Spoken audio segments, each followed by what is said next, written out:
साहब, आजकल आप ख़ुद ख़बरों में बड़े इन हैं। आपने जब से ख़ास तौर पे ख़बर दी ना कि जो तसलसल लेवानों का होने जा रहा है और ये सेटअप जो है आगे इसको ले जाने के हवाले से आईनी तरमीम आ रही है, वो ख़बरें तो दिन ब दिन हाइप पकड़ती जा रही हैं। नहीं, हाइप की बात नहीं। पहली बात है, मेरा तो ख्याल है सहाफ़ी को ख़बर नहीं बनना चाहिए। बिकॉज ख़बर बनता है फिर थोड़े से बाद उसकी एक फ़ोटो छपती है, ये उनकी वो यादगार तस्वीर है जब वो दोस्तों के साथ खड़े थे। So I am not excited about that. यार, आप भी रिपोर्टर हैं, सीधी सी बात है। ये पॉलिटिकल ख़बरें इवॉल्विंग ख़बरें होती हैं। शुरू में हर कोई डिनाई करता है। जब 26वीं अमेंडमेंट आ रही थी, सारे कह रहे थे केड़ी 26वीं अमेंडमेंट, ओ नहीं जी नहीं, हमारी तो बात ही नहीं हुई, सब कुछ हुआ। फिर आहिस्ता आहिस्ता चीज़ें खुलती हैं। अभी भी आप देख लें 27वीं अमेंडमेंट को डिनाई करते हैं, नहीं जी अभी नहीं करा है, मगर साथ ही एक प्रोवाइज़ो ऐड होता है। मगर देखें, हमारा राइट है, अगर ज़रूरत होगी तो हो जाएगी, तो वो हो रही है, उसमें चीज़ें आ रही हैं बिल्कुल। और ये कोई नई बात नहीं है, हमेशा यही पैटर्न है। मालिक साहब, अभी तो हुकूमत को 1.5 साल जो है वो तकरीबन मुश्किल से हुआ है, लेकिन अभी आप समझते हैं कि इसी स्टेज पे लोगों ने सोचना शुरू कर दिया कि ये सेटअप, इसका तसलसल जारी रहेगा और अभी से आईनी इसको प्रोटेक्शन देने की ज़रूरत है, अभी तो शायद इसमें वक्त नहीं है? देखिए, हमारा एक कॉज़ाय डेमोक्रेटिक कल्चर है। हमारी पॉपुलर पॉलिटिक्स से ज़्यादा पावर पॉलिटिक्स होती है। जो इक़्तिदार में भी आता है उसमें एक पार्ट होता है पॉपुलर पॉलिटिक्स का, आपने एक्स नंबर ऑफ़ सीटें जीत ली, मगर आप नहीं आ सकते जब तक आपकी चीज़ें तय नहीं होती। खान साहब भी आए, उनकी भी इदारों के साथ चीज़ें तय हुई। नवाज शरीफ साहब एक से ज़्यादा बार आए, तब भी चीज़ें तय हुई। उनका जाना भी तय हुआ, फिर आना भी तय हुआ। तो जब पावर पॉलिटिक्स होती है तो उसकी एक नेचर है, it's a beast, it has to feed itself.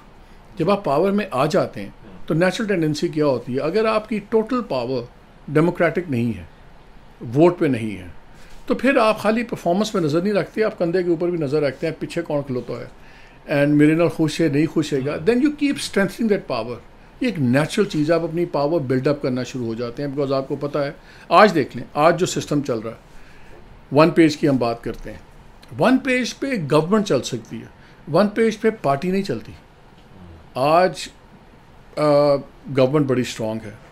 जो ये बकौल ख्वाजा आसिफ साहब के हाइब्रिड सेटअप है, बड़ा स्ट्रॉन्ग है, ज़बरदस्त चल रहा है, स्ट्रेंथ टू स्ट्रेंथ चल रहा है। जो इनके प्लान थे वो सारे अपनी जगह ठीक हैं। पीटीआई के जितने प्लान हैं उल्टे पड़ रहे हैं।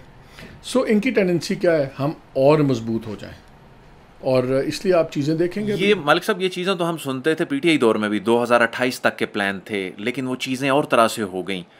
तो लेकिन इस मरतबा और उस दौर के प्लान्स में आप कितना फ़र्क देखते हैं? कुछ ज़्यादा फ़र्क नहीं है। देखिए, नेचर ऑफ अरेंजमेंट है ना, नेचर ऑफ अरेंजमेंट में क्या चेंज हुआ। इमरान खान साहब आए, बहुत पावरफुल थे, बहुत पॉपुलर थे, वो पॉपुलर अभी भी हैं, लेकिन पावर में आया तो उन्होंने खुद कहा कि जी मैंने बिल पास कराने होते तो मैं DGISI को कहता था, मैंने अटेंडेंस पूरी करानी होती थी मैं कहता था। ये रियलिटीज़ हैं। जब तक आप इन रियलिटीज़ के मरहूने मिन्नत होंगे तो फिर आप पे वही रूल्स ऑफ गेम अप्लाई होंगे। आप चाहेंगे इधर से ही पावर पकड़ लो, कानून चेंज करके अपने आप को, बिकॉज आप अनश्योर होते हैं। आपको जब ये पता होता है ना कि मेरी सारी पावर पॉपुलर पावर नहीं है, तो फिर दूसरे आप अपने बॉक्सेस टिक करने की कोशिश करते हैं। नेचर बदल जाती है, थोड़ा सा स्टाइल बदल जाता है। लेकिन अगर इक्वेशन यही है कि अगर मैंने इस्लामाबाद में गवर्नमेंट चलानी है और मुझे पिंडी चाहिए, तो पिंडी में जो बैठा होगा उसकी पर्सनैलिटी के मुताबिक कुछ चेंजेस आएंगी। जब ज़ियाउल हक साहब आए, सारे लोगों ने नमाज़ें पढ़नी शुरू की। मुझे याद है जनरल मुशर्रफ आए तो उन्होंने पिकनीज़ वाली अपनी फ़ोटो थी, 2 उन्होंने पिकनीज़ के उठाए हुए थे, कुत्ते उठाए हुए थे। उसी रात को, उससे एक रात पहले तक मेरे पास एक पिकनीज़ थी, तो मैं उसके लिए भी ना एक मेड ढूंढ रहा था। कोई 35,000 का पपी होता था उसका। अगले दिन मुशर्रफ साहब की फ़ोटो छड़ने बाद वो 78,000 पे चला गया। अद्धा पाकिस्तान जैसी ना एलीट, इस्लामाबाद की पार एलीट, सारे पिकनीज़ लपने शुरू हो गए। ज़ियाउल हक के ज़माने में लोगों को बगैर वज़ू के नमाज़ पढ़ते देखा, ठीक है।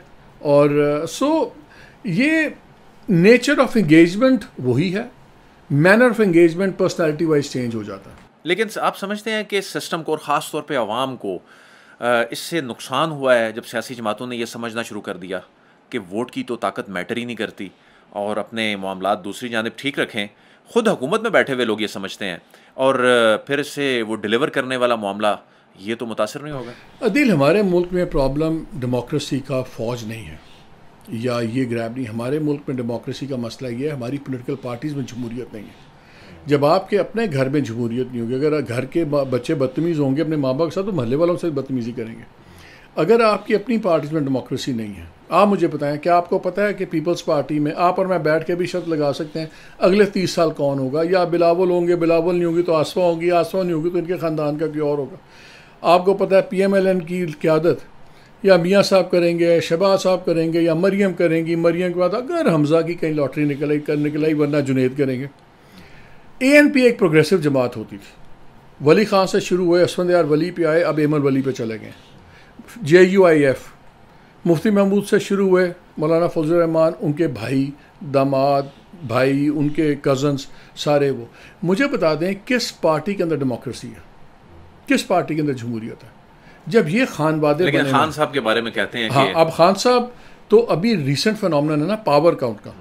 26 साल से वो सियासत में हैं, लेकिन आप देख लीजिए वहाँ भी कितना प्रेशर पड़ रहा है। इतनी पार्टी स्प्लिट कर दी गई है, इतने ग्रुप बने गए हैं कि अब लोग खुद कहना शुरू हो गए हैं, यार या हलीमा बीबी आगे आ जाएं या उनके बेटे बाहर से आ जाएं, तो सारे एक यूनिफाइंग फैक्टर होगा। हमारी सोसाइटी आदी हो गई हुई है खानवादों की। हम डेमोक्रेसी बातें बड़ी करते हैं। मुझे बताएं, स्कैंडल हुआ उसका सरे पैलेस का, एक पीपल्स पार्टी वाले ने कहा कि जरदारी साहब जवाब दें सरे पैलेस का। एवन फील्ड का स्कैंडल हुआ, एक PMLN वालों ने कहा कि जी आप एवन फील्ड का जवाब दें। यहाँ जिसका जो पार्टी लीडर होता है ना, ये उसको ज़मीनी खुदा बना देते हैं, चाहे वो पीपल्स पार्टी का लीडर हो, चाहे PMLN का हो, चाहे इमरान खान साहब हो। उनके फॉलोअर्स हैं, वो उसकी बात नहीं सुनेंगे, वो कहेंगे बस जो खान साहब ने कह दिया ठीक है, जो नवाज शरीफ साहब ने कह दिया ठीक है, जो जरदारी साहब। This is not democracy. जब आप डेमोक्रेटिक मुल्कों से बात करते हैं, उनकी अब देखते हैं, आपको ये नहीं पता, जब ओबामा का इलेक्शन था तो ओबामा जब बना है उससे पहले कि ओबामा को जानता नहीं था, पार्टी प्राइमरीज में गया, निकल आया। ठीक है, जिसकी पॉलिटिकल बैकग्राउंड है उसको फ़ायदा होता है। आप और मैं आज प्रेडिक्ट नहीं कर सकते इंग्लैंड का अगला वज़ीर आज़म कौन होगा, कि अगर वो टोरी का है या लेबर का है। आपको इस वक्त अमेरिका में ट्रम्प का सबको पता है, इससे फिर अगली बारी कोई गेम कर जानी है, लेकिन किसी को डेमोक्रेटिक पार्टी का अगला लीडर नहीं पता कौन होगा कैंडिडेट। ये होती है डेमोक्रेसी। हमें अगले 35 साल का पता है कि कौन होगा पीपल्स पार्टी का, कौन होगा उसका। आधी जगह तो हमें इलेक्शन का रिजल्ट भी पता होगा कि इलेक्शन का रिजल्ट क्या होगा। बट डेमोक्रेसी जब तक आपकी पार्टीज़ में डेमोक्रेटिक कल्चर नहीं आएगा, मुल्क में कैसे आएगा? सर ये बताइए कि आपने दावा किया कि कोई ऐसी लिस्ट है कि जो सामने आई है, कोई करप्शन की ऐसी लिस्ट है, वो कौन लोग हैं, कौन से अच्छा, नाम नहीं, हैं इस पर थोड़ा सा ना कन्फ्यूजन हो गया। जिस तरह इसको मैं देख रहा हूँ, जिस तरह ये खबर बाद में चली गई, हुआ ये कि 1 जून में एक मीटिंग हो रही थी, जो हो रही थी इधर इस्लामाबाद से बाहर हो रही थी। वहाँ पे ड्यूरिंग डिस्कशन एक चीज़ किसी ने पॉइंट आउट की कि जी hundreds of billions, thousands of billions की तो जी करप्शन हो रही है। वहाँ जी क्या करप्शन हो रही है? उन्होंने कहा जी ये पार्लियामेंटेरियंस के ये डेवलपमेंट फंड्स और स्कीमें होती हैं, इसमें बहुत ज़्यादा पिछले 2-2.5 साल के अंदर, 3 साल के अंदर कोई 2,500 अरब से ज़्यादा होगी। उस मीटिंग में जो एक साहब थे, ही वाज अ ऑफिसर, उनको कहा गया कि आप इस पर थोड़ा सा और काम करके ज़रा लाएँ।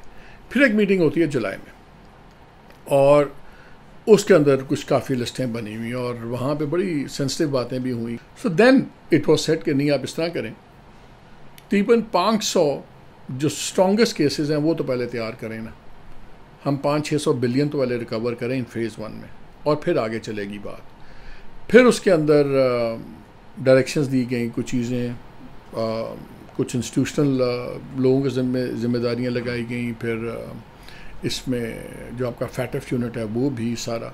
सो वो it's did not start off as something planned. एक डिस्कशन से बात हुई, फिर उसको फर्दर खंगाला गया, और उसके बाद अब ये this is how it is progressing.